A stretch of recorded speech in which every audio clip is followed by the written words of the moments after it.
Hello, everyone, and welcome to English with Arthur and Emily. I'm Emily. And I'm Arthur. Today's episode is really special. We're showing you exactly how to handle work conversations in English. If you work in an English-speaking office or you're planning to, you need to know how to talk about projects, meetings, deadlines, and daily tasks. And that's exactly what we're covering today. So you'll learn correct phrases, common mistakes to avoid, and natural expressions that native speakers use every day at work. Stay until the end because we'll give you practical phrases you can use immediately and a fun question to practice your skills. All right. Good morning, Arthur. How are you today? Good morning, Emily. I'm good, thank you. How are you? I'm doing well, thanks. By the way, Arthur, you can also say I'm doing well or I'm great. It sounds a little more natural than just I'm good. Okay. So I'm doing well or I'm great. Got it. Trying again. I'm doing well today. Perfect. So I wanted to ask you about the marketing report. Did you finish it? Yes, I did finished it yesterday. Almost. You should say, I finished it yesterday, without the did. We use did only in questions and negative sentences. So, I finished it yesterday. Oh, I finished it yesterday. These little words always confuse me. Don't worry, it's very common. So, you finished it yesterday. That's great. Can you send it to me by email today? Yes, of course. I will send it. Wait, should I say I will send or I'll send?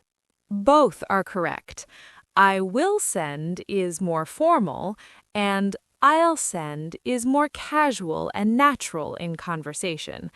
Since we're colleagues, you can say, I'll send it to you this morning. I'll send it to you this morning. That sounds better. Emily, can I ask you something about the report? Of course. What's your question? I'm not sure if I wrote the conclusion correctly. I wrote, in conclusion, the sales is increasing. Is that correct? Good question. There are two small fixes. First, we say sales are increasing, plural, not is. And second, instead of just in conclusion, you could say, in conclusion, the data shows that sales are increasing. Or, to sum up, sales are increasing.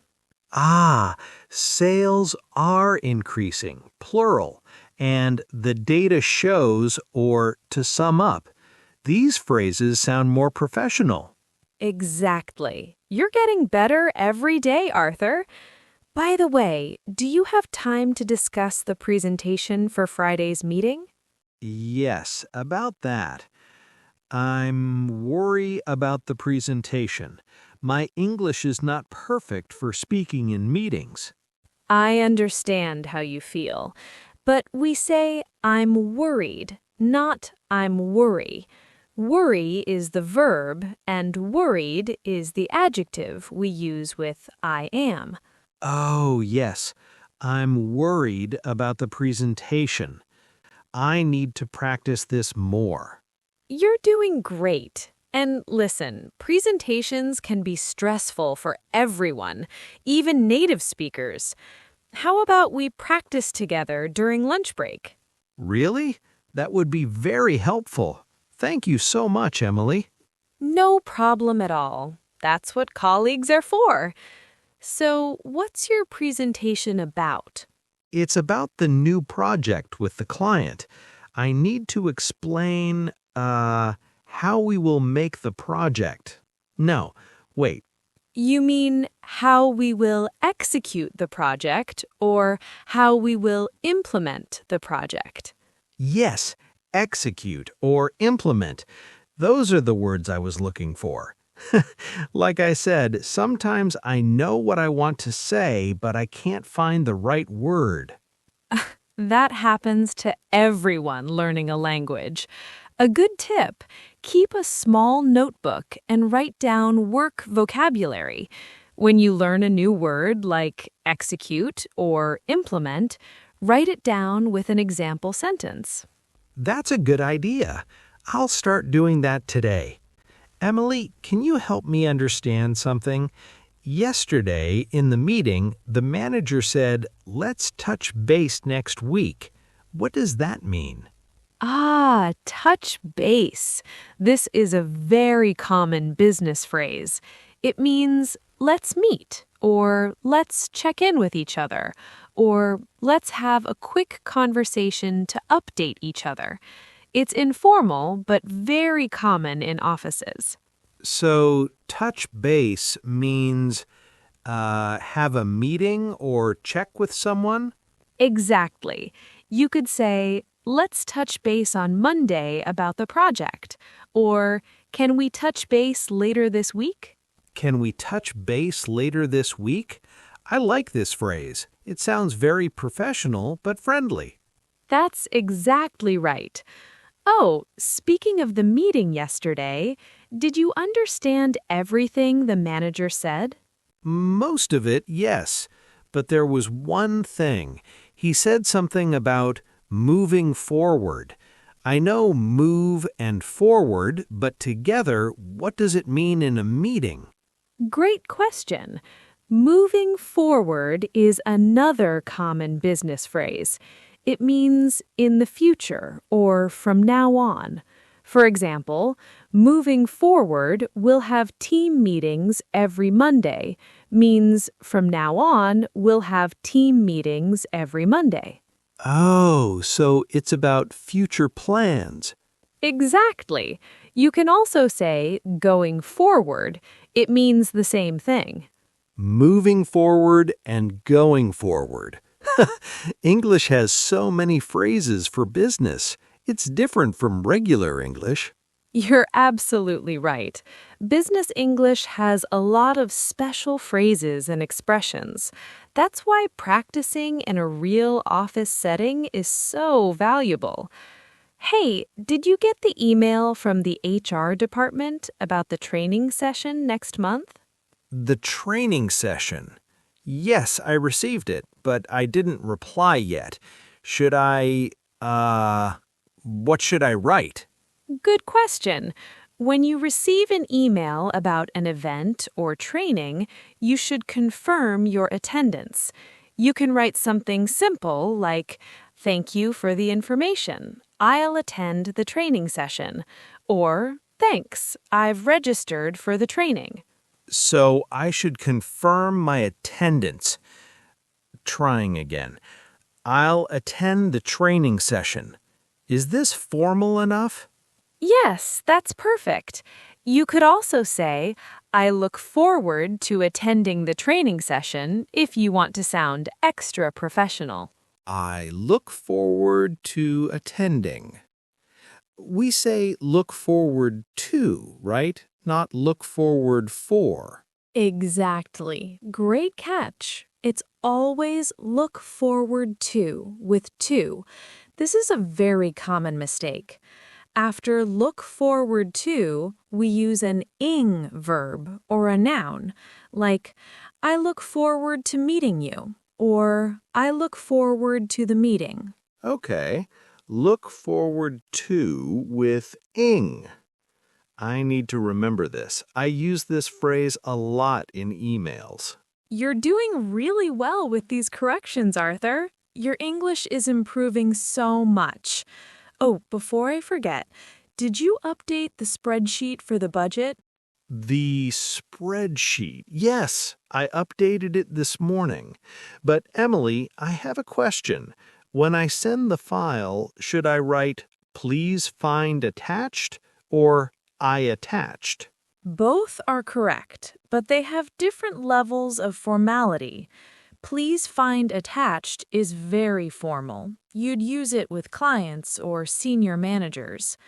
I've attached or I attached is more casual, perfect for colleagues. Since you're sending it to me, you can say, I've attached the updated spreadsheet. Okay, so formal for clients, casual for coworkers. I've attached the updated spreadsheet. That's easier. Exactly. And one more tip. Always mention what you're attaching. Don't just say, please find attached. Say, please find attached the budget spreadsheet so the person knows what to look for. That's very useful. I always wondered about that. Emily, you're really a good teacher. Thank you for helping me with my English every day.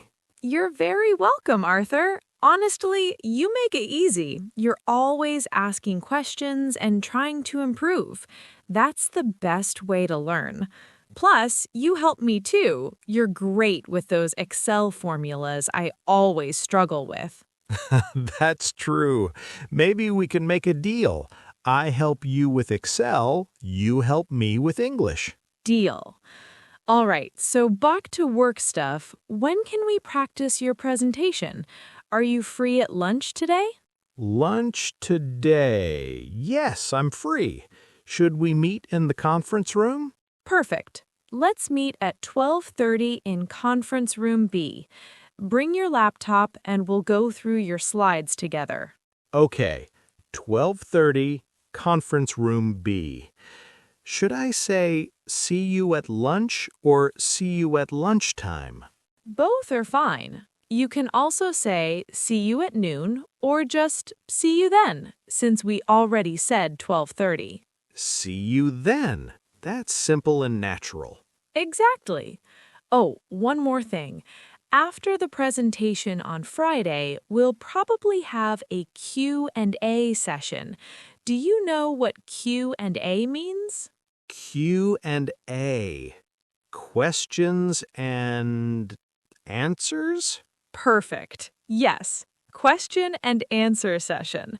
It means people will ask you questions about your presentation and you'll need to answer them. Oh, no. That's the difficult part. When people ask questions quickly, sometimes I don't understand.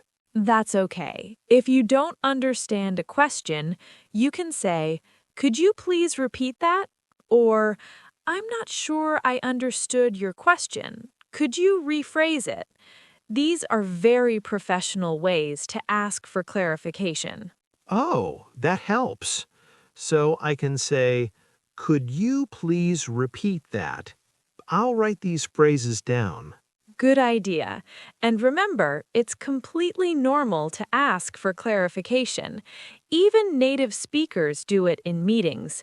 It's better to ask than to give a wrong answer because you didn't understand the question. That's right. I feel less nervous now.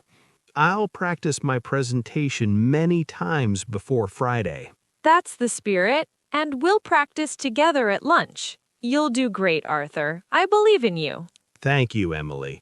You're really a helpful colleague and a great friend. Thank you. You too, Arthur. Now, let's both get back to work before our boss thinks we're just chatting. Good idea. See you at 12:30. See you then. You know, having a supportive colleague like Emily makes learning English at work so much easier. Don't be afraid to ask your coworkers for help. Let's review some key phrases you learned today. For emails, remember, please find attached is formal, and I've attached is casual. Use them appropriately. And business phrases like touch base means let's meet or let's check in, and moving forward means in the future or from now on. Also remember, I'm worried, not I'm worry, and sales are, not sales is. Always check if your subject is plural or singular. And if someone asks you a question you don't understand in a meeting, it's professional to say, could you please repeat that? Or could you rephrase that? The most important thing? Don't be afraid to make mistakes. Every mistake is a learning opportunity. Exactly. I make mistakes every day, but with practice and helpful colleagues, my English keeps improving. Now it's time for our question of the day. Here it is. What's the most difficult thing about speaking English at work for you? Is it presentations, meetings, emails, or conversations with coworkers? Share your answer in the comments. We want to know what you're struggling with so we can create more helpful content for you. And please don't forget to subscribe to our podcast, give us a like, and share this with anyone who needs to improve their English for work. Your support means everything to us. Thank you so much for learning with us today. We hope this episode helps you feel more confident at work. Keep practicing, keep asking questions, and remember, making mistakes is part of learning.